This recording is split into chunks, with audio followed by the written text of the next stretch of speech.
Hey, well, good evening, one and all, and welcome to another in our Conversations on the Catholic Imagination series. Tonight's event is a book discussion based on a recent release from Slant Books, The Relevance of the Stars, Christ, Culture, Destiny, a volume of essays and talks given by the great Monsignor Lorenzo Albacete, bundled in a one-of-a-kind collection.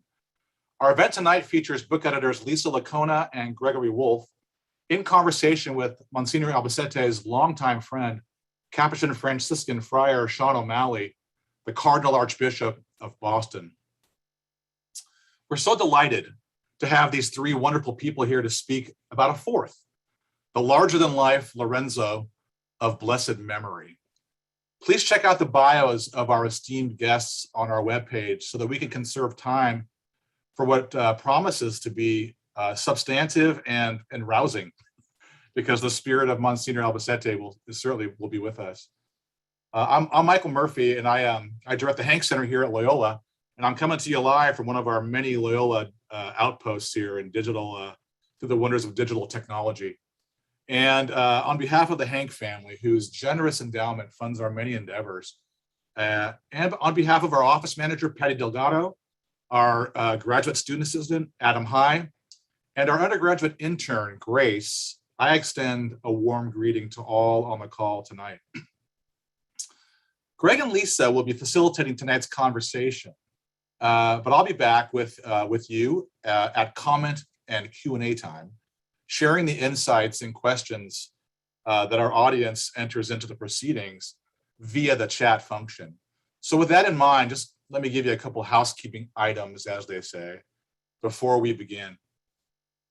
First, a note on our format, just kind of hinted at it. The Zoom, it's a meeting, so the chat is in play, but it's kind of clamped down. So you can kind of send a message to all the speakers, but I'd ask you to direct your questions or comments to me, and then I can kind of vet and get to as many of these questions as we can, so that our panel can respond. And I always say, if you think about it, write it down. It keeps it going. It helps me organize as I'm listening along with you, and we'll get there. Number two, if this event were an in-person one, and how I wish it were, we'd be selling books in the back corner. So let's keep that spirit alive in this virtual space. We're gonna put it into the chat, a link to the Albacete book, The Relevance of the Stars, but we're also going to put a link to all the great titles at Slant Books as well. Greg Wolfe, as you know, or may not know, did all of us an indescribable service in his founding of Image, one of America's leading literary journals, which he edited, founded, blood, sweat, and tears for 30 years. So many on this call owe Greg a debt of gratitude for shepherding conversations in art, faith, and mystery. And these conversations were the ones that Cardinal Seán and Lorenzo got into more than once, and you can see those online as well. So with that, I want to welcome Lisa. Great to meet you. Cardinal Seán, a pleasure to meet you, Your Eminence. And of course, Greg. And Greg, the Zoom stage is now yours, my friend. Thank you, Mike. It's an honor and a pleasure to once again be a participant in the kind of serious, timely conversations that the Hank Center fosters about the church and the world. And of course, I'm very honored to be present today with my colleagues, Lisa Lickona and His Eminence, Cardinal O'Malley. I just want to say a few quick words by way of framing today's event, because for many in the audience, today's session may be a little bit unusual. It's a book presentation. We're presenting a book. What does that mean? Well, in my experience, this format is much more popular in Europe and Latin America than it is here. But I think it's worth doing for a number of different reasons. We're talking about a man who was, to be honest, briefly famous for a time in the late 90s and the aughts of this new century, and who's now sadly gone from us.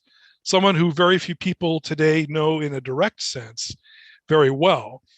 And the book under discussion is from a small and somewhat obscure publisher.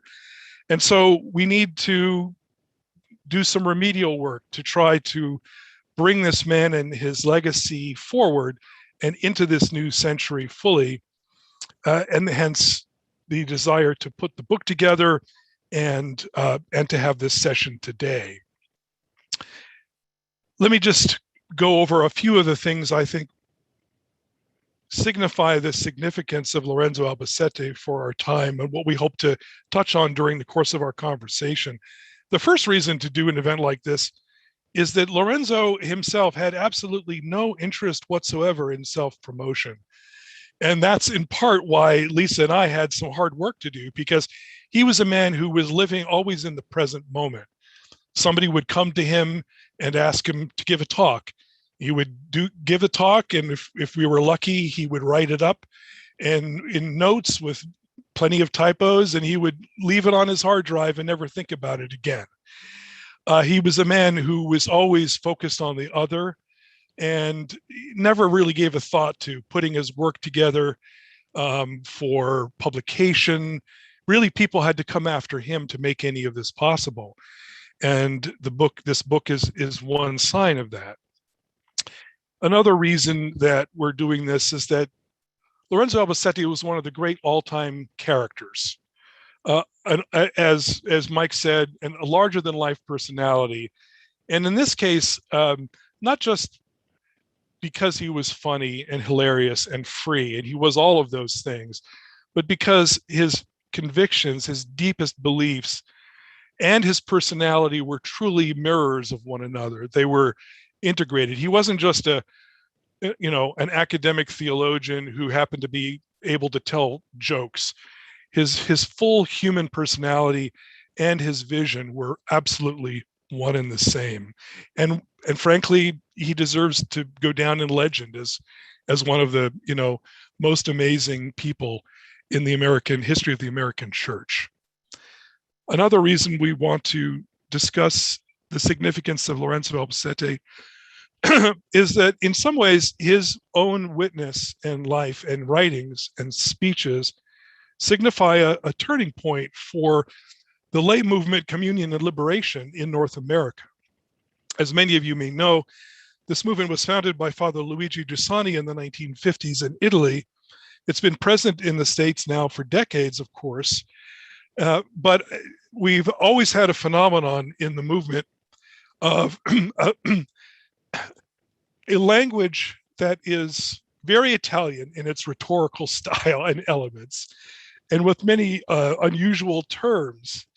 And I think it's really in the work of Lorenzo Albacete that the genius of Father Giussani really finally enters an American idiom in a way that demonstrates its power and its vitality for our culture.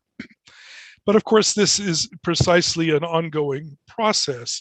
I remember a priest friend of mine, who will go nameless because he's now an archbishop, once said, I think Giussani was an okay guy, but all this language of encounter and event and the heart, I don't know, it sounds a bit touchy-feely to me. And I really had to laugh because he couldn't really have known that this charism is really founded on a vision that's absolutely the opposite of touchy-feely subjectivism. It's in fact about what happens to us when we encounter something outside of ourselves, an other who invades us, who calls us, and that encounter calls us out of ourselves. And yet the language of the movement does need translation, and I think Albacete achieved that in a way that deserves to be much more widely known. He was a man who, I've said, speaks an American idiom. Well, I need to qualify that. He was also a Puerto Rican by birth, a man of Latin culture, and he always, that was central to his identity. And what made him, I think, such an interesting person and such an interesting thinker, he was in many ways an insider in the church. He had the ear of great bishops and archbishops and popes and cardinals. He was a brilliant theologian who was consulted by them all the time. but he was also a man of the people. He was also happiest, I think, when he was with his parishioners, with his fellow members of the movement. And so he was an outsider to American culture. He appreciated it, but brought to it an element of friendly skepticism and affection that I think really gives his work a kind of unique power to speak to those of us who are native. Finally, I would just say, if Monsignor Albacete's vision of the faith really spreads, it will, I think, bring about a great wave of renewal, because I think he speaks to a church that has too often been hampered by moralism and doctrinalism, and too easily lured into the divisive culture wars, and and lacks at times the spirit of positivity, of hope, and of the ability to engage everyone, whether believer or Protestant, Catholic, Jew, Muslim, around the world. That capacity to speak up human language about the deepest things, the religious sense, made him able to communicate with so many people powerfully and enduringly. So I hope that we cover these and other topics as we chat today. And now, to give us just a little bit of background so we know who this man was and how his life evolved, I'm going to turn it over to my colleague, Lisa Lickona. Thank you, Greg. I want to start off by just thanking the Hanks Center for inviting me. Thank you, Mike, for that beautiful introduction. And I'm so grateful to be here with you, Greg, and also with you, Your Eminence. I'm going to start us off here with a little bio, with a little kind of context for this extraordinary figure, Monsignor Lorenzo Albacete. When we put together the Relevance of the Stars, which is one of the great joys of my life thus far, we realized that Monsignor's background was important. It's important to see these moments in his life, that these turning points that give a lot of insight into his own thought. As Greg said, in Monsignor, there's an amazing unity of his experience and his thought. So I'm gonna just lay out a few of these turning points in his life that ground our discussion here tonight. He was born in Puerto Rico, in San Juan, Puerto Rico, in 1941, and into a loving Catholic family. In fact, he later said that he was born into a culture in which Catholicism was like the air that one breathed. As a young man, he chose to come to Washington, D.C. for graduate studies. And after getting a master's degree in space science and applied physics, he spent several years working at the Naval Ordnance Laboratory in Maryland. And this is where, in the midst of conversations with his colleagues about faith and culture, he starts to discern a call to the priesthood. And in 1974 was ordained a priest for the Archdiocese of Washington, and quickly became a theological advisor to Cardinal William Baum. It was while working for the Cardinal that he had this really decisive encounter with a little-known Polish Cardinal, Karol Wojtyła. And this was a story that Monsignor Albacete told all the time, beautiful story, because when Wojtyła came to visit the United States, when he came to DC, he was not considered likely to be elected Pope. And when obscure Polish cardinals showed up, they didn't get the red carpet treatment. They got someone like Monsignor Albacete to drive them around town.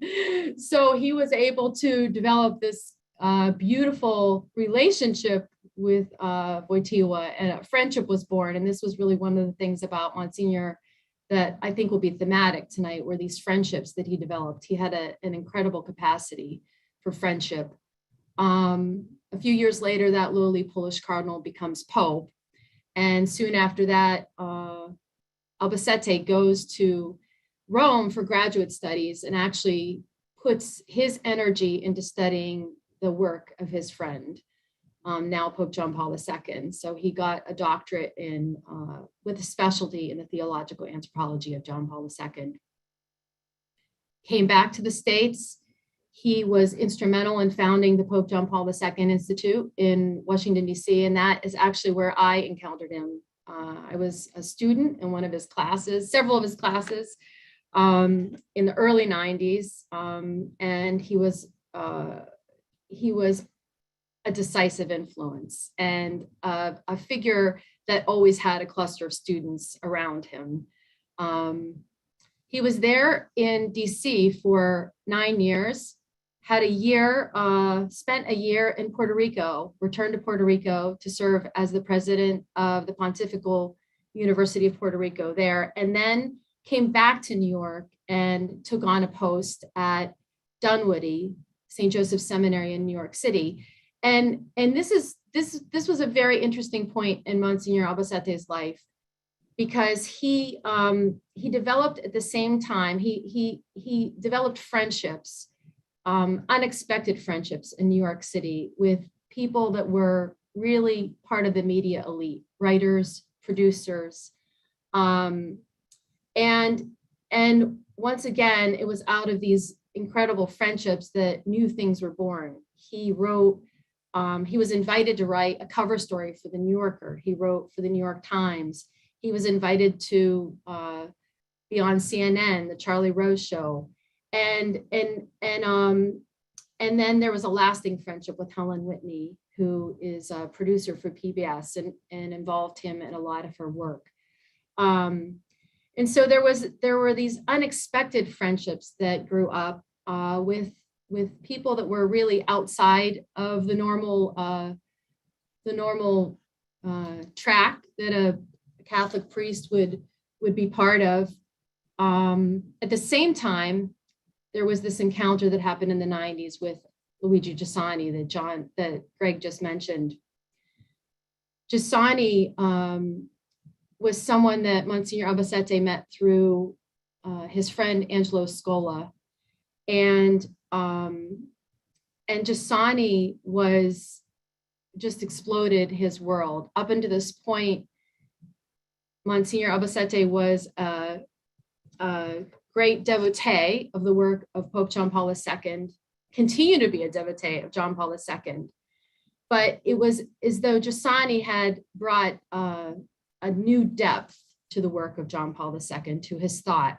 And Giussani was, the encounter with Giussani really answered questions that Monsignor Albacete had had since his early days, questions about faith and culture, how to live the faith in the world today, how could we encounter Christ in the concrete experiences of our life.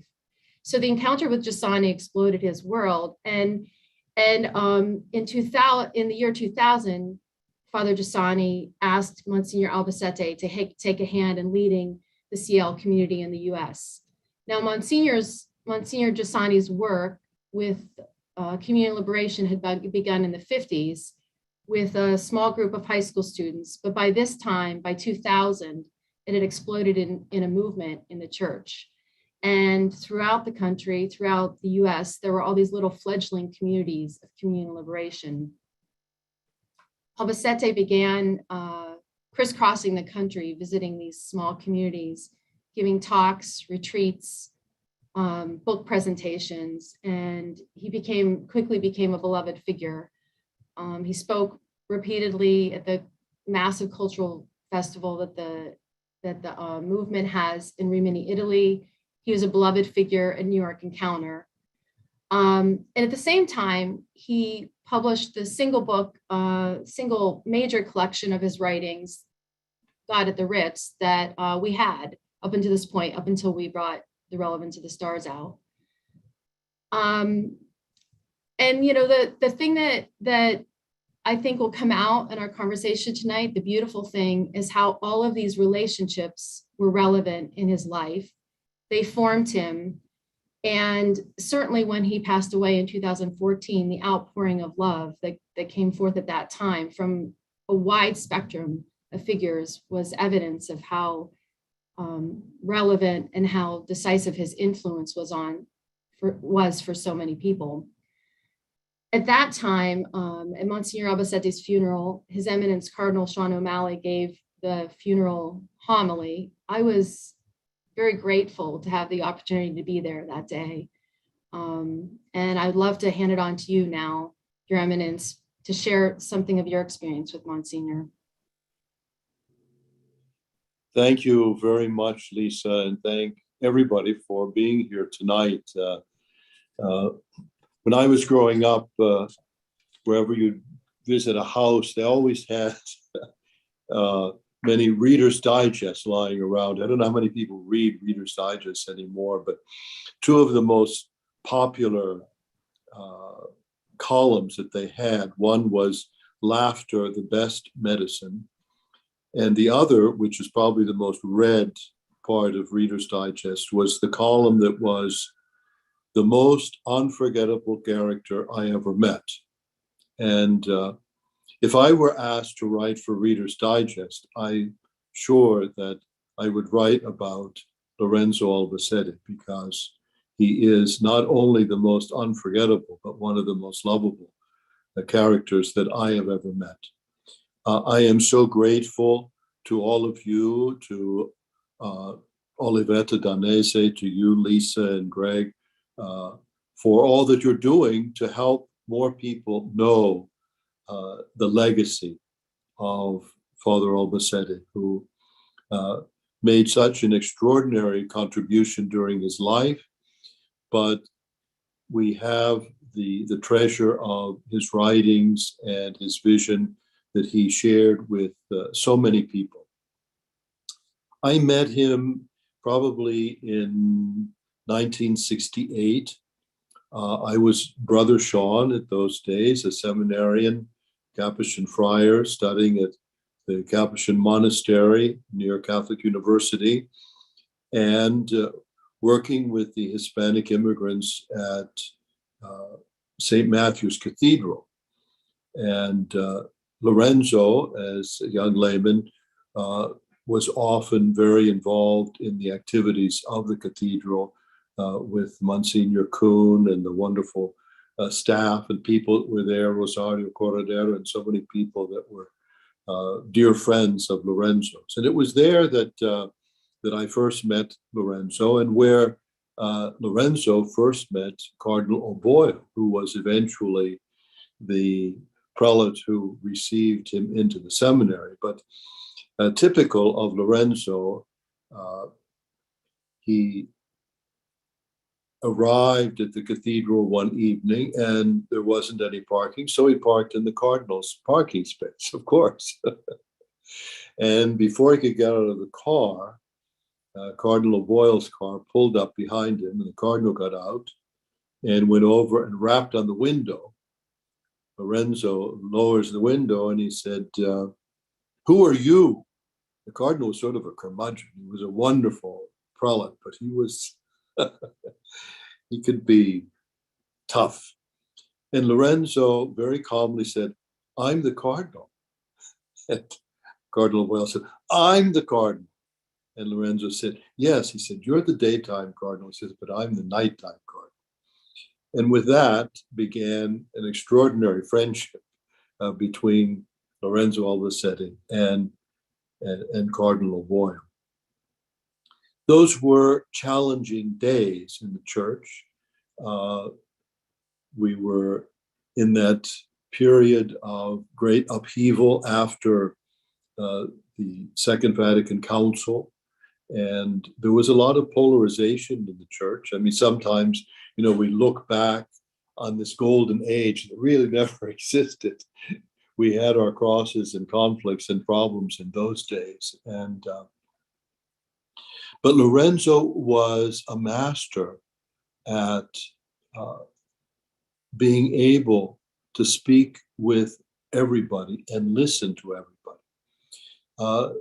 Pope Francis has called for this synod on synodality, which is about encountering people, listening with the heart, in an atmosphere of prayer and discernment to discover God's will for us individually and for the church. That is something that was part and parcel of the life and personality and charism of Lorenzo Albacete. He had such a great capacity to listen. He was, slow to judge, slow to anger.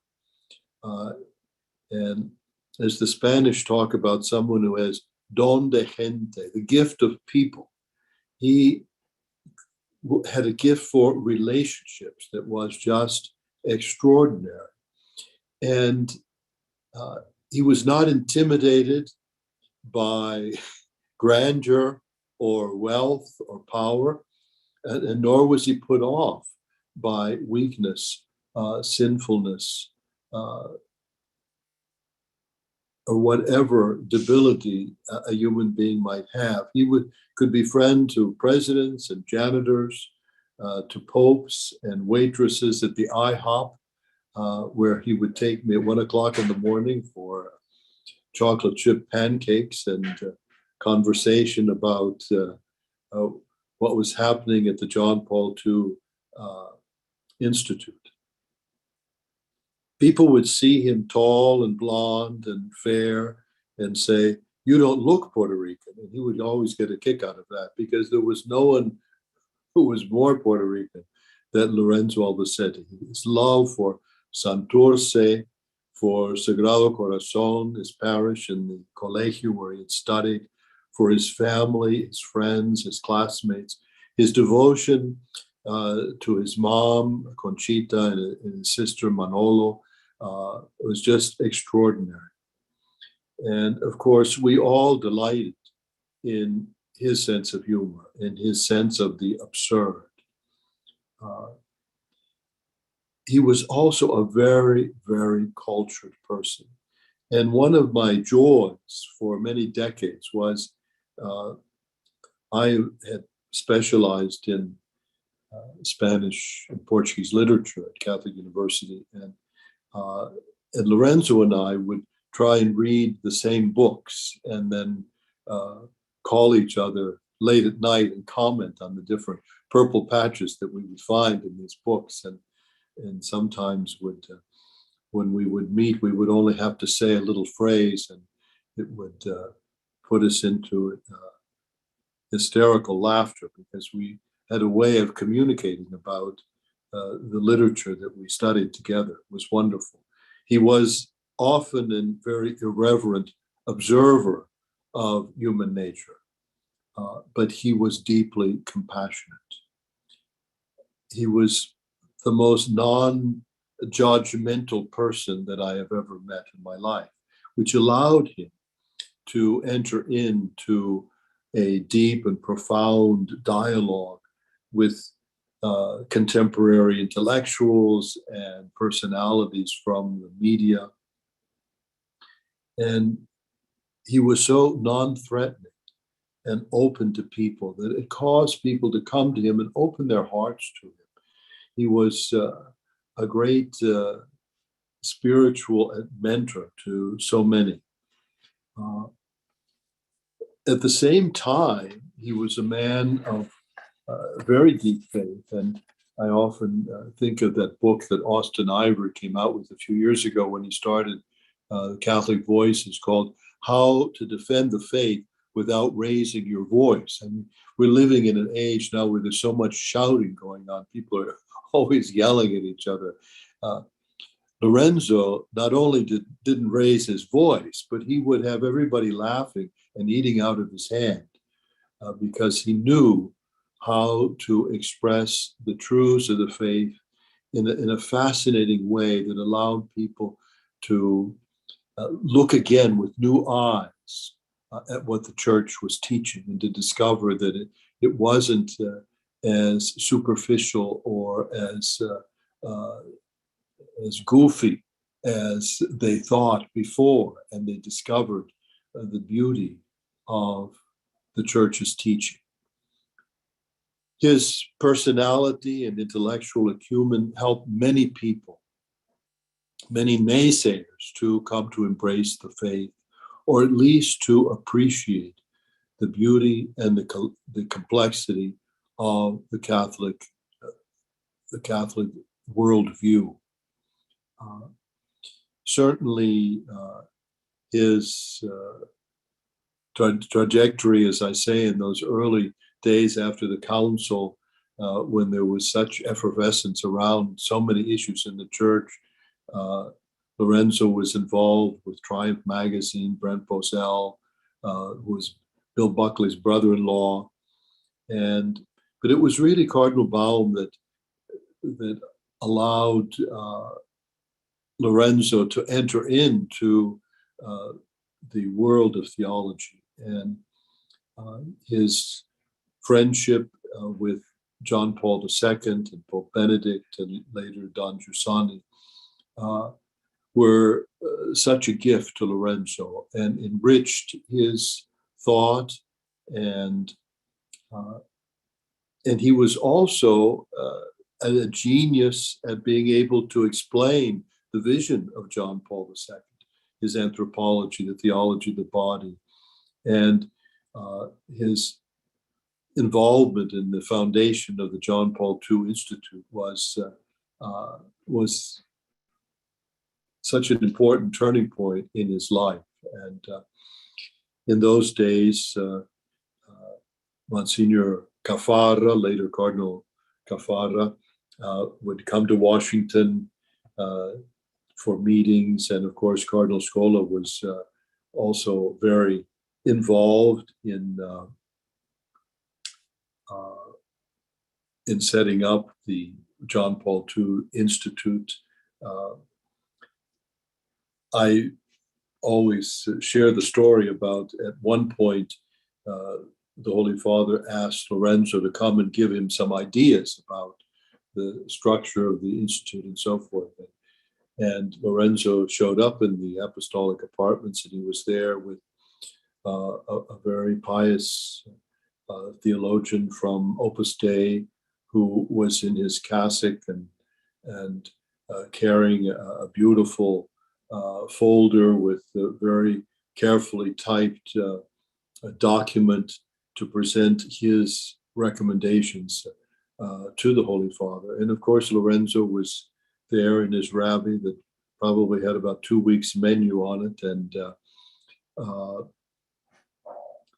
And after the Opus Dei priest made his presentation, which he began by saying, "Your Holiness, I did not sleep last night, knowing that I was going to be in the presence of the Vicar of Christ this morning with the responsibility of sharing these thoughts." So, of course, Lorenzo, when he began his talk to the Holy Father, said, "Your Holiness," he said, "I slept very well last night. I just want you to know that." And then he pulls out this big envelope that he had scribbled things on. And he said, "Actually, this envelope came from the Riggs Bank." He said, "I had an overdraft in my checking account." And they sent me a notice.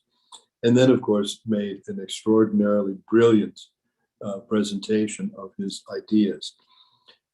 When I heard about this, it put me in mind of when Thomas Aquinas and St. Bonaventure were called before, I guess it was Pope Urban, to present their hymns for Corpus Christi. And when Thomas Aquinas presented the Pange Lingua and all of the other beautiful hymns and prayers that he had written, they looked over at St. Bonaventure and he just ripped his hymns up. But Lorenzo, in that wonderful friendship he had with the Holy Father, found such a joy and strength. And of course, you had mentioned his going to the Pontifical University in Ponce. We were all very pleased when he was given that post. And I remember going down for his installation ceremony, and so many of his friends and family and all of the bishops of Puerto Rico and some other bishops from outside of Puerto Rico were gathered there. And Lorenzo appeared on the stage wearing the academic robes for the university, which is dedicated to our Blessed Mother. And so it was sort of a powder blue gown with royal blue velvet stripes on it, and this little bonnet with a gold tassel, and he's holding something that looked like a scepter. And I was standing next to him, and he whispered to me, he said, well, if this doesn't pan out, he said, I can always get a job with Walter Mercado. Walter Mercado was a TV psychic with a kind of Liberace-esque flamboyance in his dress, wigs, and jewelry that he wore. Unfortunately, his words proved to be prophetic because things did not work out at the university, and that was a very sad moment for those of us who loved him and supported him. But we were happy that he didn't turn to Walter Mercado looking for a job. But eventually, as we say, God always brings good out of evil. That door closed, another opened, where he went to Dunwoody, which also was a meteoric career. But it did give him the opportunity to encounter the thought and eventually the person of Don Giussani, and that was so mutually beneficial. It really allowed Lorenzo to find his intellectual home, and it also allowed CL to grow in the United States. And so often movements coming from Europe that had grown so fast in European churches really struggled in the United States. This is true of, I think, all of the apostolic movements. But Lorenzo was perfectly positioned to be able to introduce the CL into a whole generation of Catholics and young priests who became very, very involved. And the annual retreats that he gave to the priests were such an important aspect of his ministry. Once again, his deep humanity and spirituality allowed people to open up to him and to be able to tap into his wisdom. And so we're so grateful to Lisa and Greg for having produced this wonderful book, and we're anxious to hear some of their thoughts about it. I always would tease Lorenzo. He was born on January the 7th, and of course, in Puerto Rico, Christmas is really celebrated in Los Reyes, the feast of the kings, the Epiphany. And he arrived one day late, but he was often late for things, so that it was not surprising. But the Epiphany is graced by the star of Bethlehem, that led the Magi. And that star that led Lorenzo during his whole life was his deep, abiding faith and love for Jesus Christ and the Catholic Church. And so I am just so grateful to all of you who are helping to pass on this legacy and help people to discover the richness of this man who has been a gift to the Catholic Church and a gift to the priesthood. Thank you very much. Thank you, Your Eminence. to bridge us over to a discussion of some of the major themes of Monsignor Albacete's thought, I thought it might be intriguing just to pause briefly to consider both the human and the larger theological ramifications of the encounter with Father Giussani, because it really always struck me that there was a great human drama here. And I think, as His Eminence has suggested, Monsignor Albacete was someone who was succeeding in many ways in the world, but hadn't quite found the right ultimate place. And he was someone who had the ear of popes and cardinals, and yet there was kind of a longing that that was probably still there.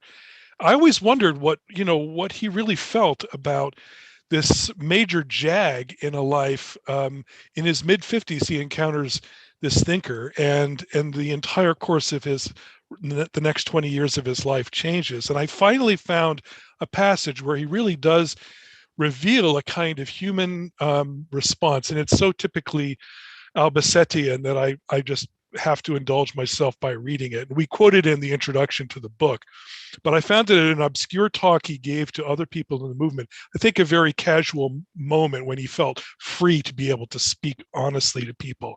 He said, "I am proud to consider myself a son of Father Giussani, but making me find this towards the end of my life, I began to be even a little bit angry. The removal, the setting aside of whatever theological knowledge I had in order to try out what Father Giussani was trying to teach me was done because I knew that it was a fuller knowledge.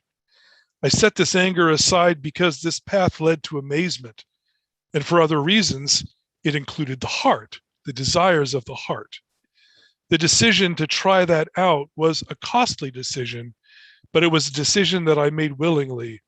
And here's this quintessentially Albacetean moment. Why?" he asks. "Because I am very saintly?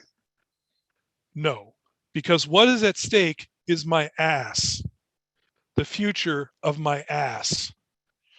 And for me, this just was a moment of real drama and honesty and beauty. Sometimes this kind of experience of vocation happens in ways that aren't necessarily pretty, that can be profoundly disruptive, and yet at the same time liberating. So as we now try to talk about at least some of the major themes that Monsignor Albacete adumbrated with such grace and wit, I don't know if the Cardinal is still available to us, but one question we have is what are these gifts that he was able to bring to the present moment? We've talked a bit about a church that is very in the midst of a kind of very divisive moment where it seems like in order to be serious about our faith, we have to pick sides and stigmatize the other side and really talk in extremes that everything is the apocalypse. And the spirit of serenity and of calmness and of listening that Monsignor Albacete had seems to be very much an antidote to that. Your Eminence, do you agree with that? That's why I, talked about Pope Francis's ideal of synodality. I think Lorenzo expresses that so well. Some people think synodality means meetings about meetings. No, it means being on a path with others in dialogue and prayer to discern God's will for our future. And this is the kind of life and vision that Lorenzo had. He was not afraid to take on difficult issues and talk about them, but it was never done in the spirit of the culture wars or attacking people or trying to best people, but rather to discover the truth together and to rejoice in doing that together and discerning God's will. So I think that as we hear so much about synodality today and so many questions are raised, I like to hold up Lorenzo as a wonderful example of what Pope Francis is trying to achieve. Beautiful, thank you. I'd love to jump in there on that, because I agree with you, Your Eminence. When I heard about Pope Francis calling for synodality, the first person that popped into my head was Lorenzo Albacete. And, I'd like to say a few things about that, kind of in relationship to the themes of the book, because I think it's very easy to look at someone like Monsignor Albacete and say, well, it was really for him, it was just all about being a really good listener and tuning in and, meeting people where they're at. But I think there was actually something maybe even more profound going on with him. And I have to say, every time I read this book again, and of course, in the course of editing it, you go through it many, many, many times. I am challenged and converted by his approach. And so I want to say something about that right now. I mentioned in the little bio I gave that Monsignor had this incredible capacity for friendship, and you brought that out too, Your Eminence. And a lot of the friendships were with the most unlikely people, and certainly the friendships that he developed with what I would consider the media elites in New York City fit in that camp. And I think there's a beautiful story in the book that illustrates his capacity for friendship. He was invited to a party with a group of these people, and at the party they all sat and watched a documentary, and the documentary was about a British writer who was suffering from a terminal illness. And it really documents kind of his final days, how he struggles to finish one of his great piece of work despite his suffering. And at the end of watching this documentary, everybody present was sitting there talking about how they were just blown away at this man's courage, his capacity for perseverance at the end of his life in the face of this terminal illness. And the hostess turned to Monsignor and so, what do you think? What do you think about this movie that we just watched? And I'm going to read a little bit from actually what Monsignor says here, because it says a lot about who he was. He turns to them and he tells them, as he says, to their amazement, that he was in fact very sad. I was very sad, very depressed by what I saw. So everybody there was amazed, and he was depressed. They asked, how could it be? This man's attitude to life and death was inspiring, heroic, an example to us, of all of us, of spiritual maturity, they insisted. I said, well, maybe, but in the end, he's dead. He's gone. I am sad at that. I am depressed that for all this spiritual strength and heroism, he's gone. I will never be able to meet this man. I miss him. For Monsignor, he prefaced this by saying, before he spoke, he said, I decided to take seriously my own advice. And this is the important point. Listen to your heart. Do not ignore anything. Be attentive to reality. I mean, that's a son of Giussani there, if I ever heard one. But that expresses what Monsignor was about, which was going all the way to the depth of where the human heart is. And in any given situation, there was always this desire in him to get to the bottom of what the heart was really all about. Now, in this situation, that was extremely risky. I mean, he was there, he was kind of the token Catholic priest. He would joke about this, I was the token Catholic priest in the room. And when people turned to him, what was expected was some inspiring words, something that would lift everybody up. But he wasn't going to do that. He was going to go to where he really was. There was this desire to risk his heart in front of other people. And this was this was classic. This was part of his personality, but also part of his theology, right? Because the human heart longs for the infinite. And the only way that we can discover this longing is by being completely straightforward and truthful with the way that we're actually made, with what we're actually experiencing. And I think that that's really it kind of brings us to the heart of the whole issue of dualism in the culture, right? Because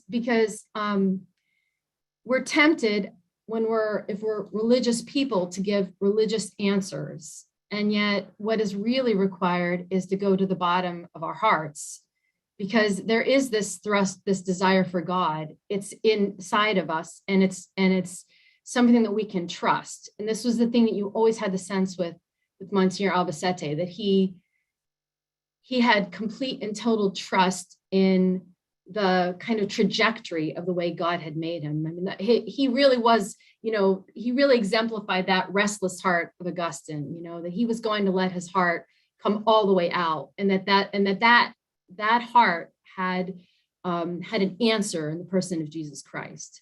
So I think that for me, like the idea of being present to others that we saw in Monsignor Albacete, I mean, it was something like what Giussani called a presence. He had a capacity to live his humanity in front of other people, and whether they were religious or not, it was attractive. It was disarming. It made you feel free to be who you were and to live your humanity, and that's really what gets you on the path to Christ. Absolutely. I agree with that. And I think at the heart of dualism was Monsignor Albacete's recognition that the incarnation is the ultimate model for us. It's the perfect balance of these aspects of the human person, the flesh and the spirit, justice and mercy, heaven and earth.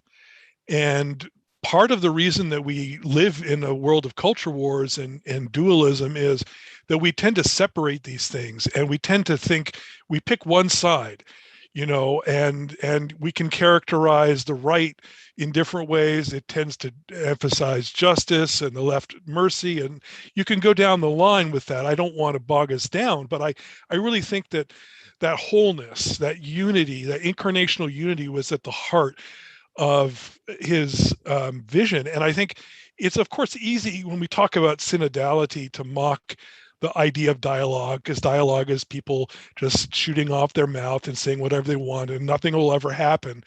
But it's important to remember with Monsignor, is that as good a listener as he was, he, as a person in dialogue, he wasn't shy about speaking, and he spoke with a very robust basis in an idea that faith and reason were ways of knowing the world. And it wasn't just that he listened and whatever anyone said. He, as you say, in that cocktail party, he risked a lot to speak his mind and say, I'm sad that this man is dead. He's gone. I miss him. Something's wrong with the universe, that death exists in it. And I'm going to tell you that I believe that. And that, of course, intrigued people rather than put them off. And they wanted to talk more deeply. What is this deeper Catholic tradition from which you speak? And I think that's what's so powerful. Here's just a short quote about dualism that I found really powerful from the book. He says, the culture is defined in terms of how we look at and experience reality. The real choice is between a dualism that separates the sacred and the secular, the flesh and the spirit, and a unified incarnational vision. All of this is sustained by the grace of the encounter with Christ. It's unexpected, but it isn't a purely mental operation or purely spiritual. It occurs through someone in a given place at a given time.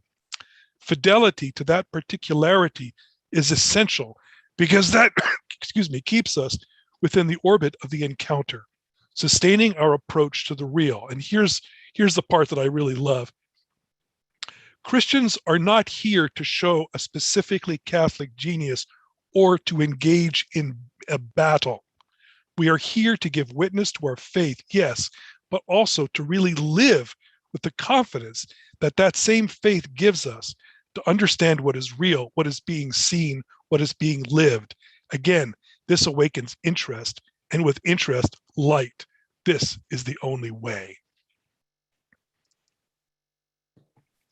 I love that. I think that's from the talk, or from the essay, Everything is Grace, right? And I, that draws there, Monsignor was drawing on that beautiful quote from Saint Therese from her last conversations, right? Everything is grace.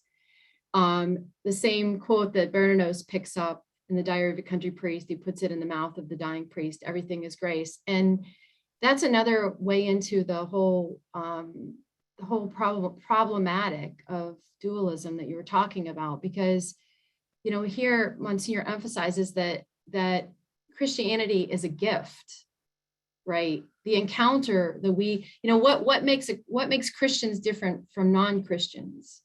It's not that we have a better, well, you know, we do have a great set of rules, I guess I would say, but it's not primarily our set of rules. It's what's different is that we've had an encounter with the person of Jesus Christ, right? Which is an unmerited, a gratuitous encounter. Something has come, someone has happened to us.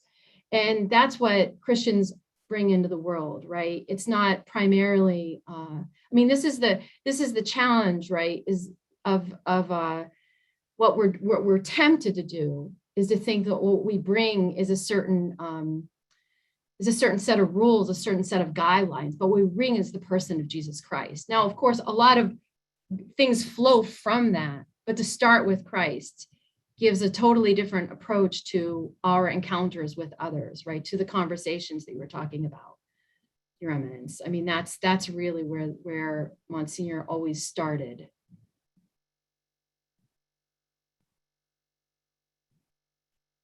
Yes, and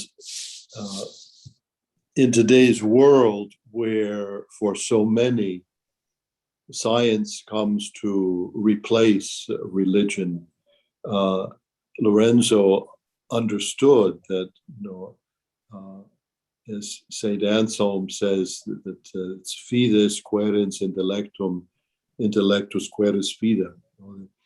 Faith is seeking to achieve understanding, and understanding helps to lead us to the faith. And his background in science, combined with his deep theological reflection, made him a wonderful apostle for people in today's world that under the influence of secularism are looking to science for answers to the ultimate questions. And those, we need to look to the stars to find those answers. Right. I wonder if I can jump in here, or Greg, please go ahead. No, I was just going to say that one of the things that corresponded to his personality, but that Giussani really helped him to fully articulate, was a critique of what he called what has been called moralism. Moralism is precisely this idea that you put, you know, the rules first, and that our ability to follow the rules is what sets us above others, or becomes the basis of our critique of others.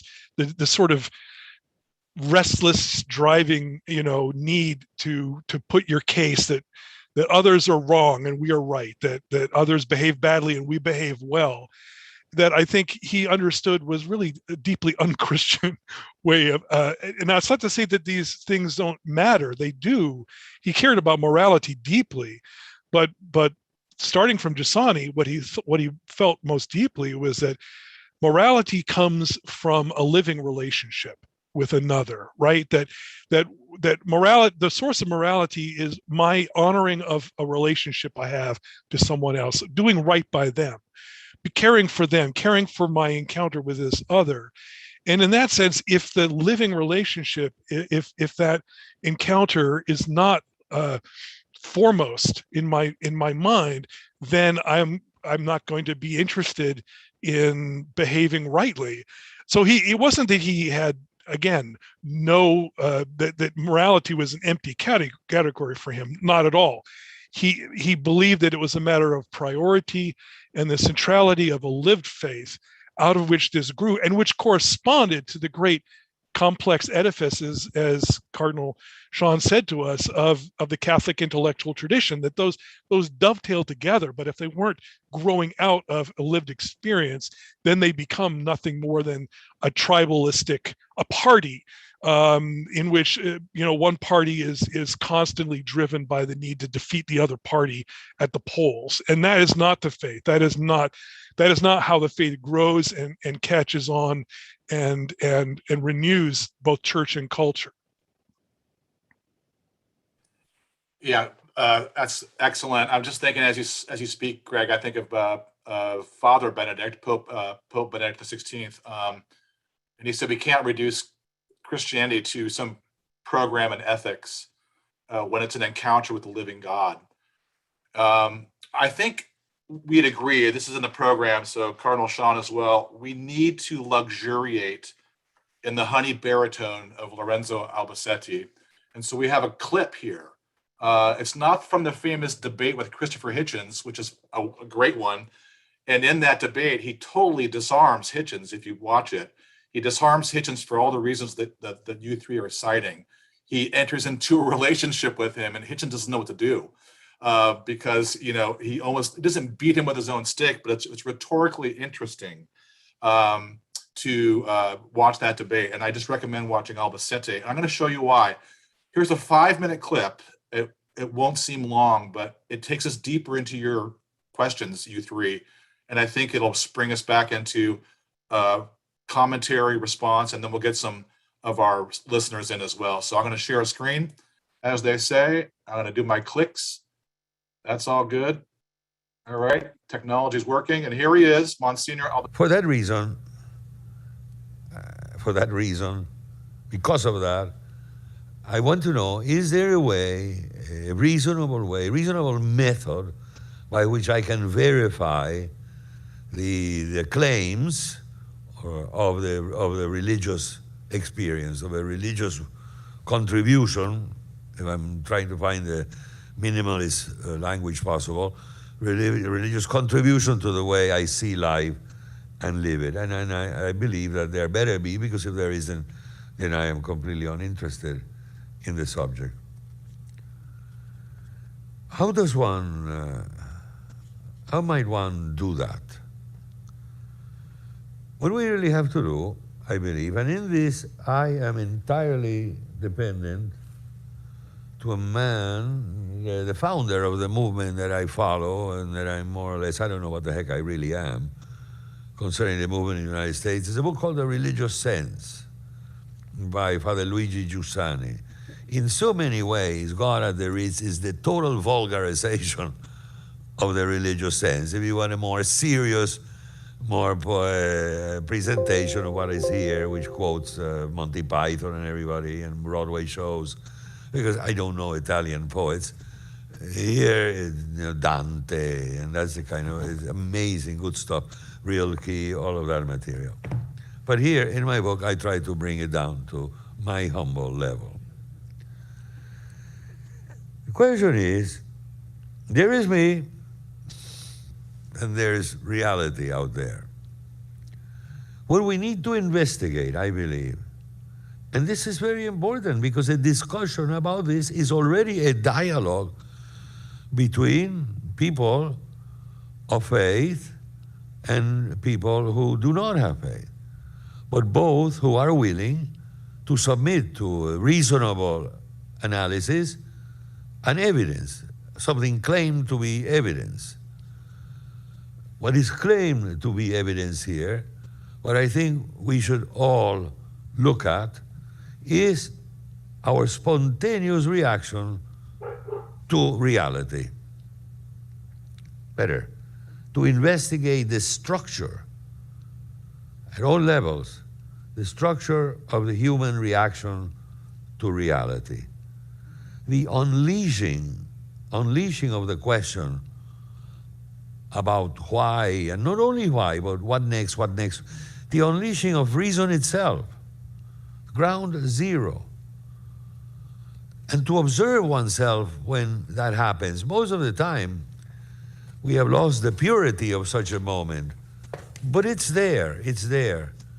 I remember, and mentioned in my book, a cartoon in the New Yorker, in which this lady and her husband, very, very type New Yorker cartoon, New York resident people, are bringing the little baby out of the hospital, newborn, born a few days, going back home in any case, and the taxis and the buildings and the canyons of Manhattan, everything are there, and the little baby is there, and then the lady says, Harry, look, Harry, the world.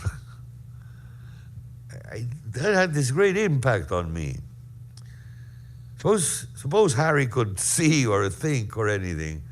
What would have been his initial reaction when the world impacted him?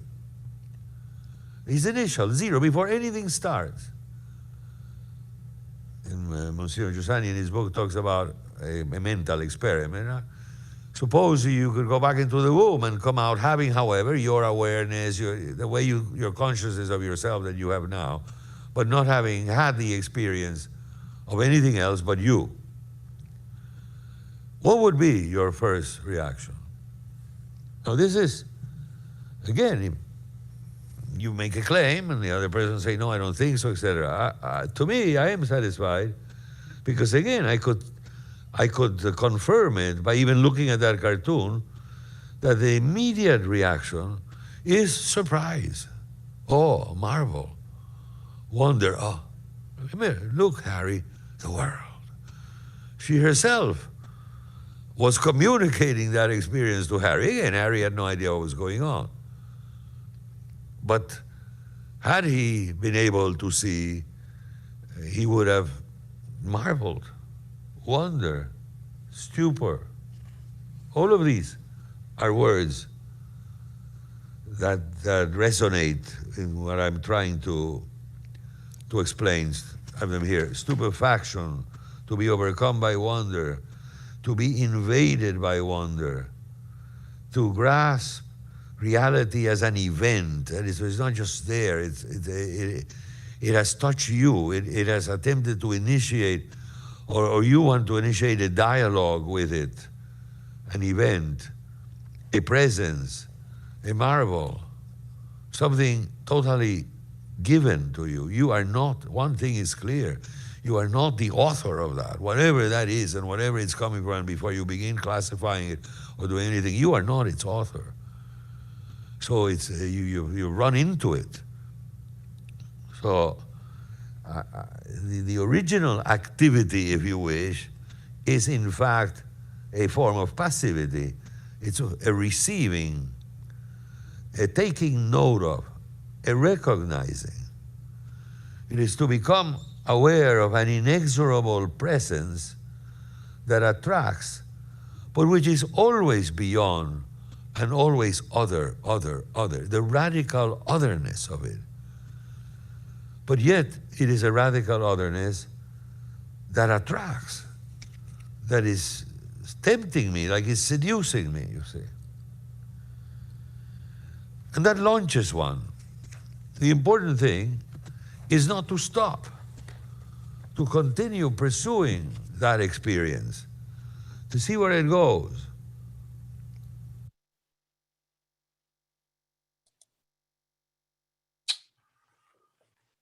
What do you think?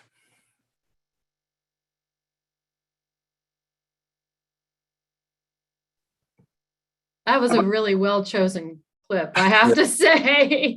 That was excellent editing on your part, because that was jam-packed. I feel that Monsignor Albacete is kind of part of our conversation. That was, yeah, thank you. That was a vintage Lorenzo. Yeah, that was at Columbia in 2011. You know, Greg, you know, the Levertov, the wonder that there's anything at all. Something like that.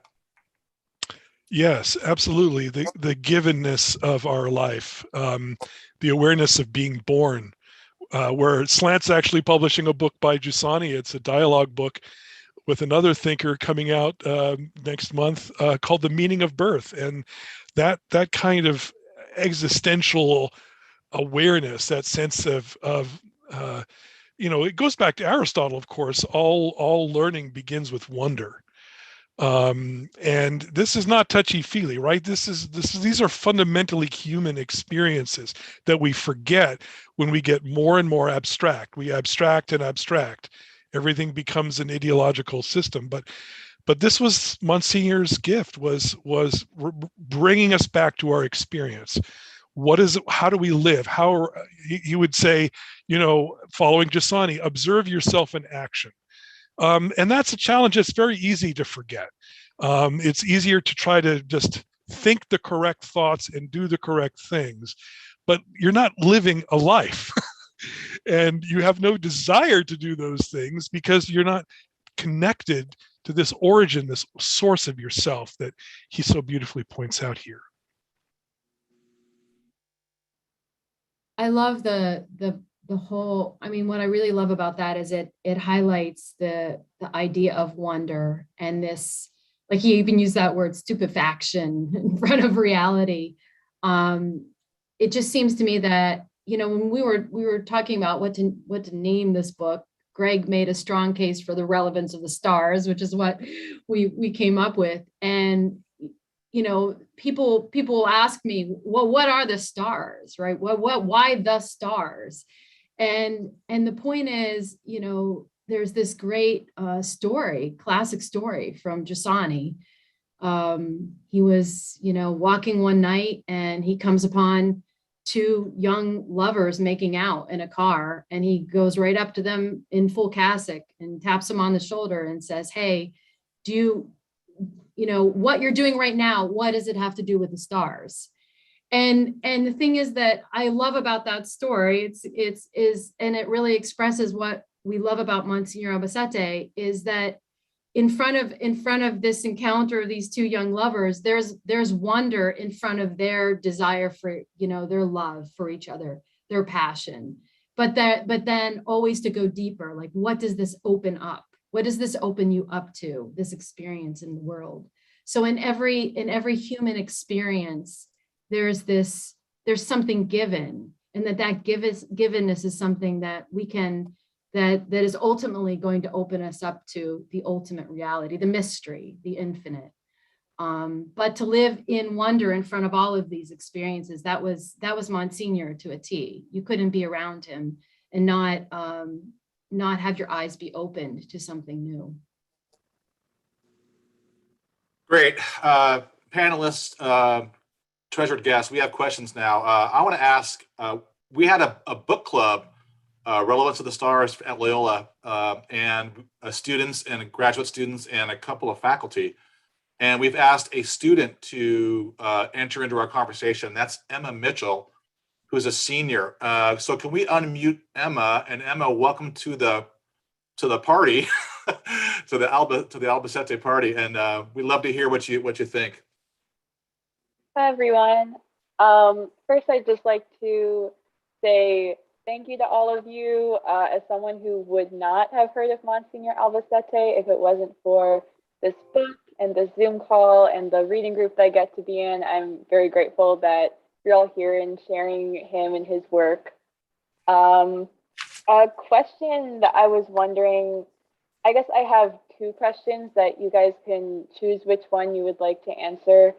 One of them is, in terms of editing the book, is there any idea of Albacete's or any characteristic of him that you feel you maybe weren't able to communicate as well as you would have wished, or anything that you wish you could have included in the book that you weren't able to do to your satisfaction?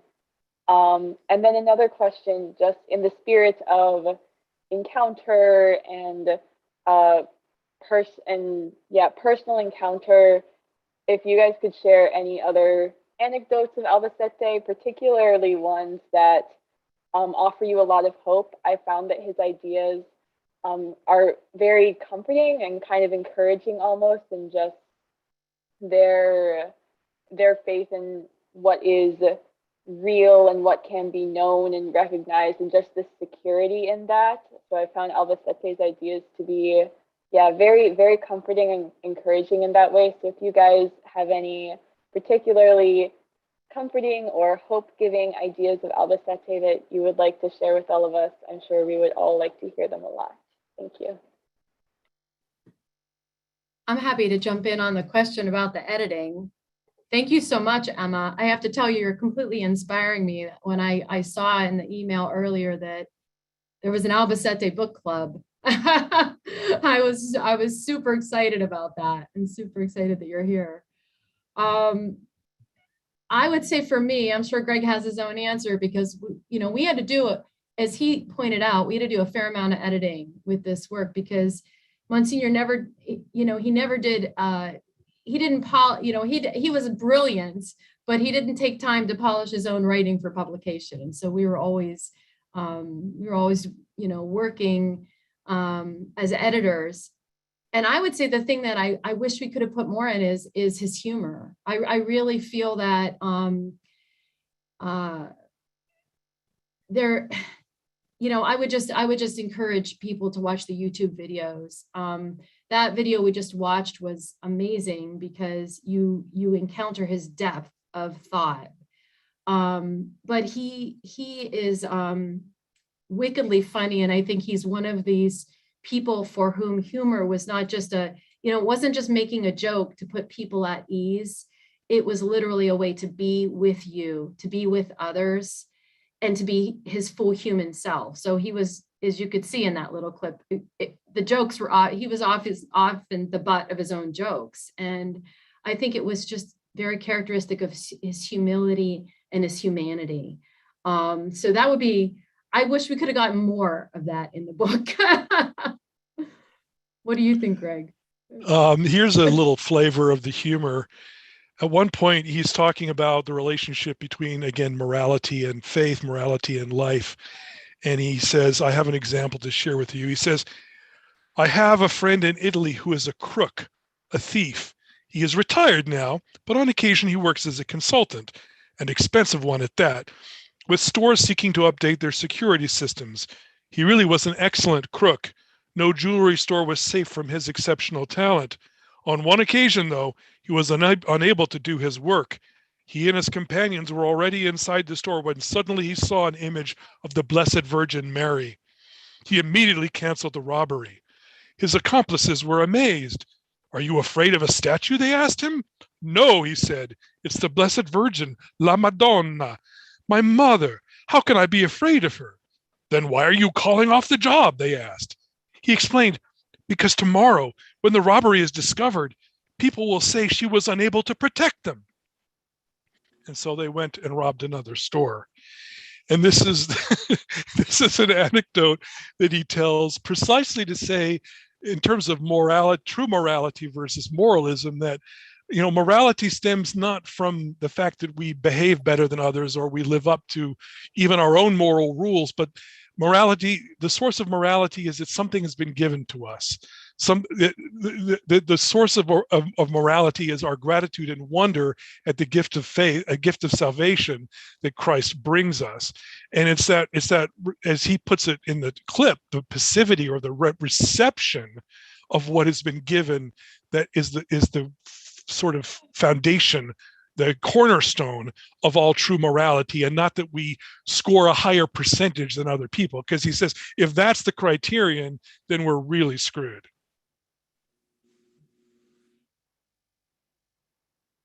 You have a thought, Cardinal Seán?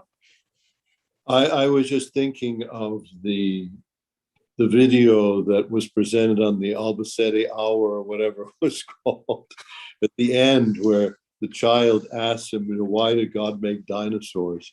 I thought that Lorenzo, it was once again vintage Albacete, the response, and he uses this as an indication to a proof of God's superabundance love for the Son, and the incarnational aspects of it are so important. But he was, and this was just a spontaneous response to the child, but it was just filled with such great theology and wisdom. But typical Lorenzo. Yeah, thinking more about that all kind of compiles together, but I for some reason associate G.K. Chesterton to a point with Lorenzo, because their GKC finishes orthodoxy with the great secret of Jesus was his mirth.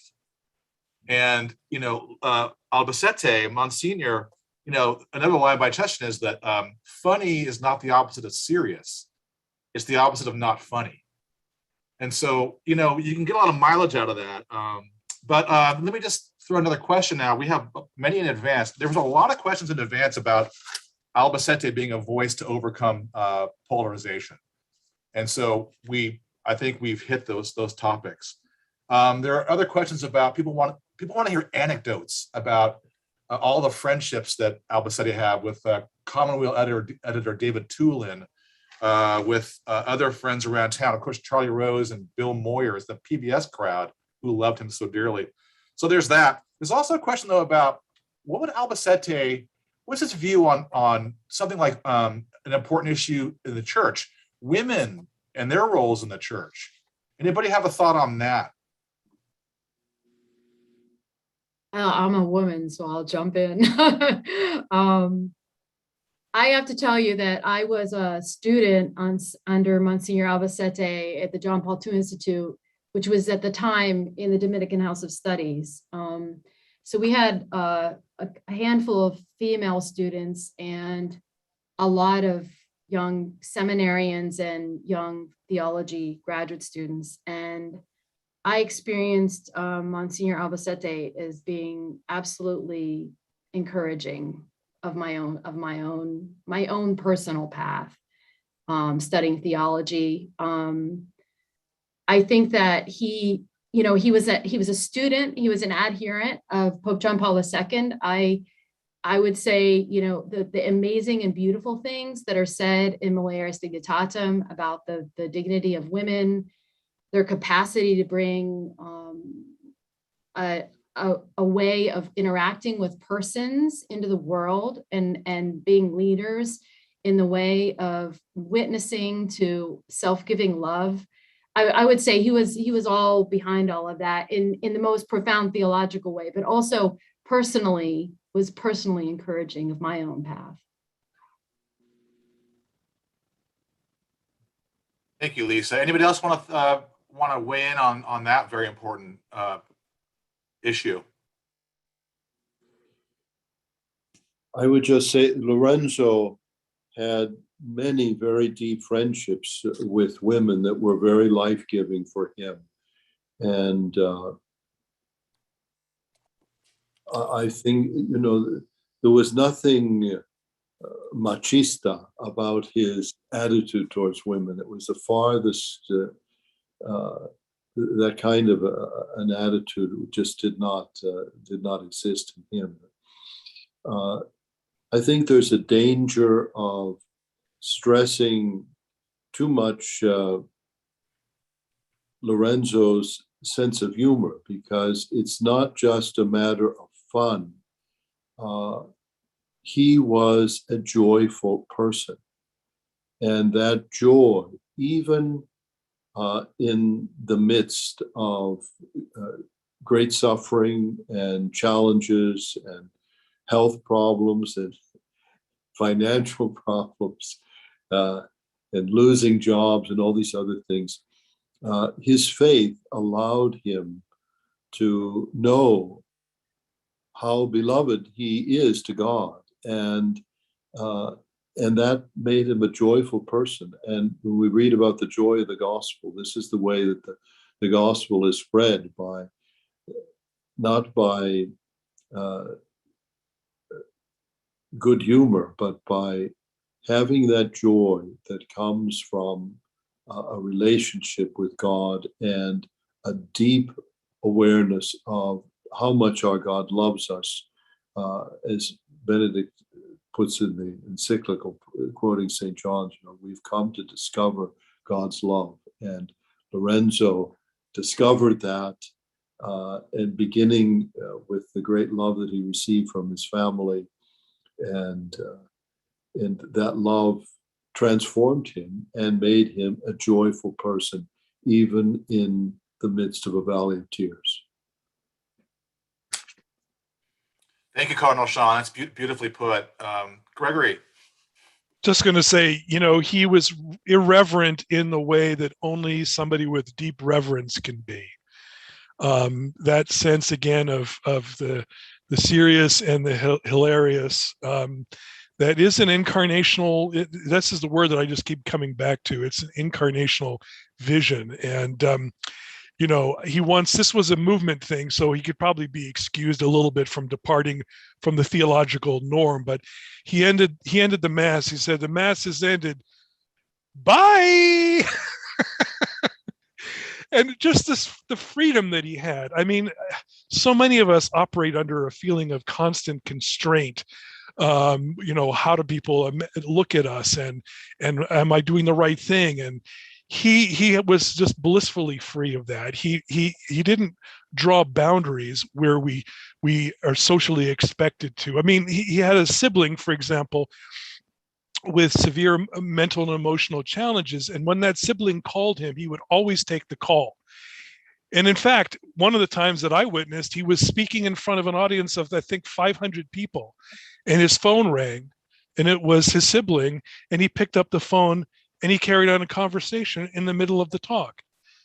And I just, the charity of that, the boldness of the kind of freedom of that, to me speaks of a world of, that's the tip of the iceberg.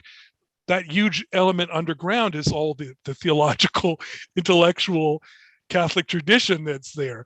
And yet, the point is, we see only the tip of the iceberg, and we only need to see the tip of the iceberg. It's going to exist when that ballast is there of everything. But it's this beautiful, thing that we encounter that enchants us and inflames us and attracts us. And that's what he was able to reflect so beautifully. And I always enjoyed it when people asked him, what is communion liberation? And he would respond, it's Opus Dei for bad people. Well, Cardinal Seán, back to your joy observation. It's wonderful. It's very, it seems to me, maybe a short trip, but very Franciscan to say that. Giving St. Francis, I think they had the real gift of joy. And the freedom that Pope Francis has, he's another very free person. That was remarkable in his papacy. We're moving to the end here. We want to allow time for prayer. But I just want to note a couple things. I want to thank people for their questions. Stephen John Fogel's question, and then Ernest Rubenstein, forgive me, also has a question, which I'll get to in a second. But I do want to put a light on Olivetta Donesi, who works with the New York Encounter, and she texted me the Albacete Forum link, where you can watch a beautiful 1-hour video of Monsignor Albacete, and we encourage you to do so. But here's our last question. That's maybe just a quick comment, and then Lisa, we want to hear from you. What about the role of doubt in this? There's joy in Monsignor. Was there any doubt? And what role does that play in a life of faith?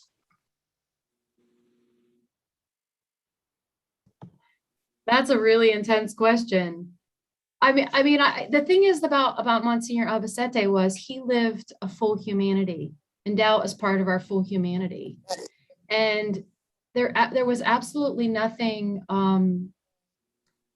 My impression as an impressionable young theology student. So I met him when I was 21 years old, sitting in his class, and maybe even the first class here was a man who lived the full spectrum of humanity. So we saw him joyful, we saw him funny, we saw him, like you were just saying, Greg, unhappy, challenged, uncertain, and it was all there. And I think the thing about Monsignor was that it was all open to Christ.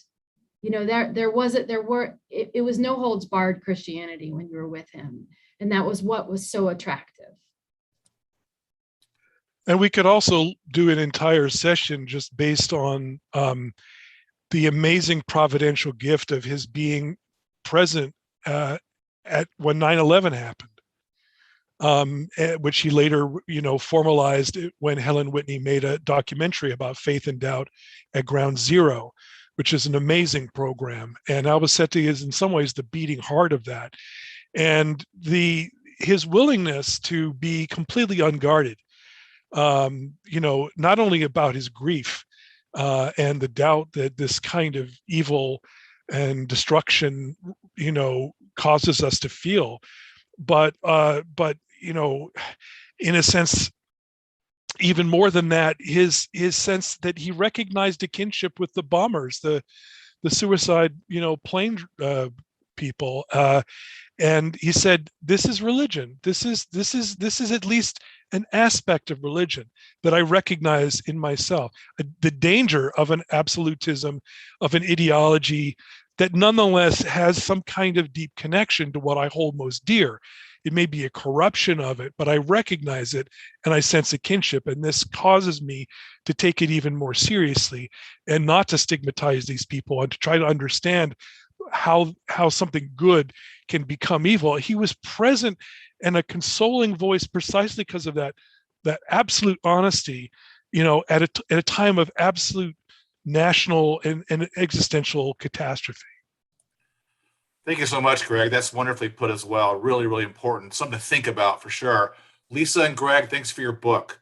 Congratulations.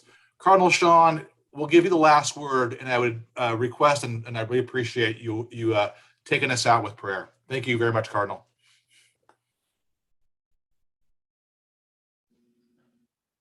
Thank you, Michael. And I want to thank all of you for bringing us together tonight and giving us this opportunity to reflect on this wonderful book that, if it had not been for your efforts and determination, would never have come to light. But you have allowed us to be able to glimpse once more this great astronomer of the stars, and our dear friend Lorenzo.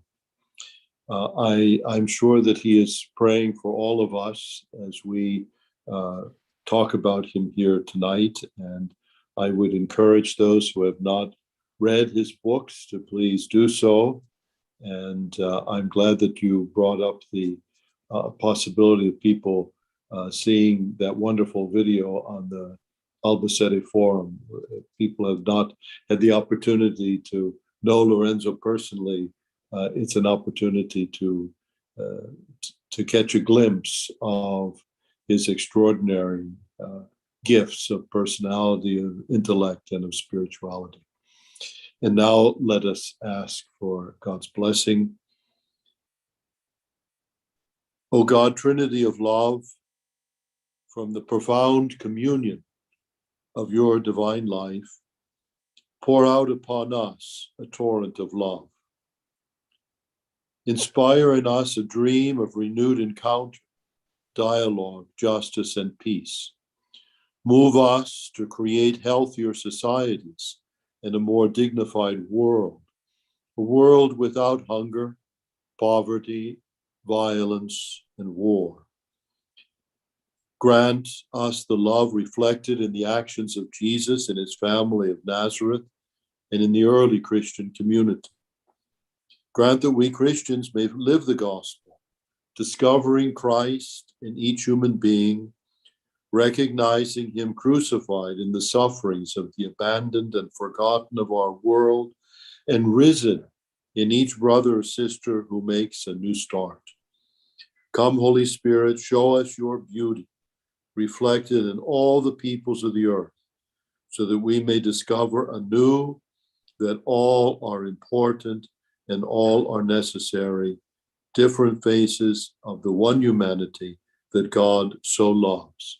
And this we ask in Jesus' holy name. Amen.